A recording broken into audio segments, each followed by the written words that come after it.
Welcome back to Reviews by Hunter. That's me, I'm Hunter, and I'm back with another review for you. Today, I just got back from watching The Smashing Machine starring The Rock and Emily Blunt. Listen, I'm always a sucker for a good fighting movie, whether it's like Never Back Down, The Karate Kid, The Fighter. I think there's another one called The Warrior. I'll even throw Roadhouse in there. I love fighting movies. They're always fun. And when I saw the trailer for this movie with Dwayne The Rock Johnson looking like an absolute tank, I figured, it can't be that bad, right? So I finally went and saw it. And I gotta say, it was okay. It was all right.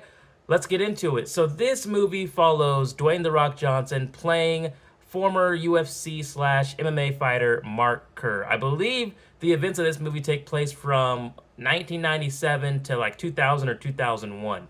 And this movie went in a different direction than what I was thinking. It's definitely probably one of the best acting performances I've seen from The Rock in probably, okay, maybe ever. Like The Rock actually finally was like, "Hey guys, remember I can act and I am charismatic and I don't have to play the same character every single movie." That's what he did in this movie, man. He actually tried and it turned out good from that perspective. But let's get into it. So the first part of this movie really was like getting to know Mark Kerr. He's an undefeated fighter. He's never lost from a wrestling background. He is billed at 6'1", 225 pounds. And my God, The Rock has been massive throughout his career, but particularly in this film, he is just, he's gassed up. He's juiced to the gills, it looks like, bro. This man looks like a physical specimen, sculpted from the Greek gods themselves, bro. It looks like an absolute killer. I can't even imagine what it took to get into that kind of shape. Part of this movie is just the spectacle that is The Rock as Mark Kerr. He looks amazing, but Mark Kerr is like this polite, soft-spoken, well-mannered type of dude. He's very kind, kind of different from what you see. He looks like a monster, but then you hear him speak, and he's very like intelligent and very like he chooses his words very carefully. Like that's just the kind of guy he is. We get to know that to Mark Kerr, winning is the absolute best feeling, and that's part of the reason that he fights. At one point, even comparing him winning in front of hundreds, thousands of people to being orgasmic. So let's get into it. This movie, I think, really follows Mark Kerr's darkest point in his career. Okay, he starts getting addicted to opioids because he's just constantly in pain. He's always in pain. I mean, he gets hit for a living, so of course, and he continues to look for stronger and stronger pain medication, which leads to an opioid addiction. This also leads to dissension between him and his girlfriend in the movie, Dawn, played by Emily Blunt. It's interesting. Dawn and Kerr seem to have this like really weird relationship where like at certain points everything's fine and dandy, but they fight a lot in this movie. They argue, they fight, there's screaming. There's a scene where Kerr punches a hole through a door. It's interesting. I thought her character overall was okay. I kind of found her to be more on the unlikable side. Like Emily Blunt does a great job playing Dawn, but Dawn seemed to always like, you know what? I can't put it all on Dawn though. Honestly, watching the movie, it was both of them, but more so I felt like Dawn kept making things turn into arguments between them. That's a big part of this movie. It started to actually almost feel overwhelming how often we were watching Kerr and Dawn just verbally abuse each other on screen. And again, I didn't think we were going to be getting that much of that aspect of the story, was the human relationship drama between those two, and it takes up a lot of screen time, man. And I guess they did that because they wanted to show everything that Kerr was going through during this time. So his first loss happens after he suffers these illegal knees to the head. They had just had a meeting about how at this particular tournament there are new things that are not allowed when you fight. Like one of them was biting, the other one I think was headbutting, and then if there's a fighter in a certain position, almost like the fetal position, you cannot deliver knees to the head. Well, that's what happens to Kerr while he's in Japan fighting this other fighter. Kerr thinks that the referee is going to call a foul on the other fighter, but never does. Kerr gets knocked out and suffers his first ever loss of his career. He had an interview shortly before this with a journalist asking him what it would feel like to lose for the first time, and Kerr says, I can't answer that question because I've never lost before. I've never lost a fight. Well, he does here, and this kind of begins the downward spiral of Mark Kerr, of his opioid addiction, of him taking this loss so personally and so to heart. He begins acting like more of a dick to Don and starting arguments between the two of them in their relationship. I think after this fight, he also like broke down in tears. Again, how often do we see The Rock as an actor playing a character that would even show that much emotion? So The Rock came to like earn his money today. The management of Pride eventually decides to call the match a no contest, and even that doesn't satisfy Kerr. He wants there to be like a final decision. Anyway, relationship issues continue in the movie. The opioid addiction gets so bad that at one point Kerr does overdose. Don calls Mark Coleman. Mark Coleman was Mark Kerr's best friend, and Mark Coleman plays himself in this movie. Believe it or not, Coleman's not bad. He's honestly not bad in this movie as an actor. But he's also probably reliving a lot of things that actually are based off real conversations and real things that happened between him and Kerr. So he probably is able to like play off of that because he's lived this. Coleman has these things that he was there for that Kerr was going through. And honestly, man, he wasn't bad. It gets interesting later on because I felt throughout this film I was waiting for like there to be a hero of the story, because I wasn't in this particular story. I didn't feel like Mark Kerr was the hero. You know what I mean? He feels like a struggling fighter going through a hard time in his life, trying to kind of go on this redemption arc that never actually gets to its conclusion. Like I never felt he actually truly redeemed. Like okay, yes and no. We'll get there. Okay, so. And it also even seemed like maybe Mark Kerr was a little bit depressed after this loss, and that plays a big role in this as well. Coleman does fly out after the overdose happens and tells Kerr that he cannot keep doing this to himself. Again, Kerr breaks down in tears. He's trying to like kind of BS with Coleman, being like, oh yeah, they couldn't wake me up, and then Don was trying to wake me up, and blah, blah, blah, blah, blah. And Coleman's just like, hey man, just knock it off. It's me. And yeah, this was like Kerr at his lowest point. So, the pacing of this film is very slow. It is very slow. At points, I was a little bit bored. I think it's intentionally slow because they wanted us to... It felt like they wanted us to get to know Mark Kerr so well that they didn't want to leave a single detail out. And there's a lot of camera shots of even just lingering the camera on Kerr and maybe kind of how he's feeling before a fight or how he's feeling while he's high off of opiates. It's okay. Like I've seen worse pacing in films, but it wasn't my favorite level of pacing. Dawn, again, I don't know, man. The character, like, if anything, she's just a little bit annoying. That's all. Like she's trying to be supportive, but more than anything, she's just a little annoying in this film. Anyways, we start getting a training montage of Kerr training, getting his cardiovascular up, practicing his striking. Eventually, we get to a point in the movie where they are going to host a tournament called the Grand Prix, and there's a $200,000 prize for the winner. I believe they said there was 16 fighters total, including Mark Coleman. All roads seemed to lead to a Coleman versus Kerr fight for this grand prize. I should also mention I don't follow UFC/MMA that well. If you put me on the spot and told me to name you 10 fighters, I probably could, but I would definitely struggle. So I am not a huge enthusiast of UFC MMA. I have not heard any of this, of the storytelling that, this story that they wanted to tell. I didn't know about any of it prior. So I thought, oh, it's going to be Coleman versus Kerr. This is going to set up the big fight at the end.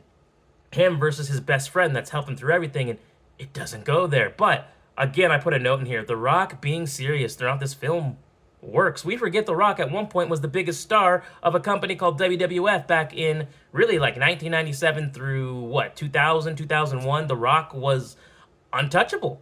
I mean, at one point, The Rock did play a somewhat serious character on television weekly and was the biggest thing that people had ever thought they had seen since sliced bread. And I feel like he finally gets back to that, you know? And that's a big part of what got this guy famous in the first place.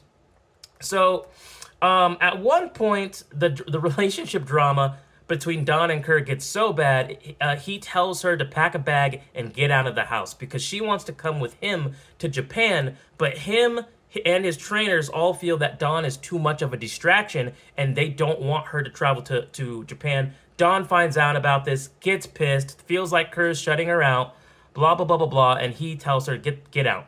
Well, Don starts to pack a bag, but then grabs a gun, holds it to her head, and I don't know genuinely in that moment if she was going to go through with it or not, but Mark Kerr stops her, and he's just like holding her, telling her like, I got you, I'm not letting go, and she's just screaming at him, saying that she hates him, she hates him, she hates him. So that was another big emotionally, heavy emotional moment in the movie, but it was a good scene. So then the movie closes out with Don. After this, the police are called and they take Don away to go see a doctor. And then we don't see Don for the rest of the film after this. So then Kerr travels to Japan to be in this tournament and he wins his first fight, as does Coleman. On the second fight, it was Kerr versus a fighter named Fujita. And he finds himself in a real bad position. Fujita is just kneeing the living crap out of him, punching him in the head over and over, and Kerr just won't fight back. He's just not moving. And the ref calls it. Kerr, I think he might have got, I don't know if he got, no, I don't think he gets knocked out, but the ref just calls stoppage because he's not fighting back. So at this point, he tells Coleman that, hey man, like go win this thing, it's all yours now. But I felt so like a balloon, like the air got let out of a balloon when I saw Kerr lose this fight. Because now we've gone from you hyping up Mark Kerr as the smashing machine, he was undefeated. Now we've seen him lose twice. Like, okay, like what else? What is left for the story of Kerr now? He's out of the tournament. He lost. However, he also injured Fujita in the tournament. So Vegeta's out of the tournament. It's basically supposed to be a cakewalk for Coleman to take it, and he does. I gotta say, man, Coleman looked great with that freaking belt. He looked great. And it felt like Mark Coleman ended... Is it Mark Coleman? I feel like I've said it so much I forgot. Hold on. Coleman... Jesus. Yeah, it's Mark Coleman and Mark Kerr, and they're best friends. Okay. Anyway, it felt like the heroic payoff moment that I had been waiting all 2 hours to finally get.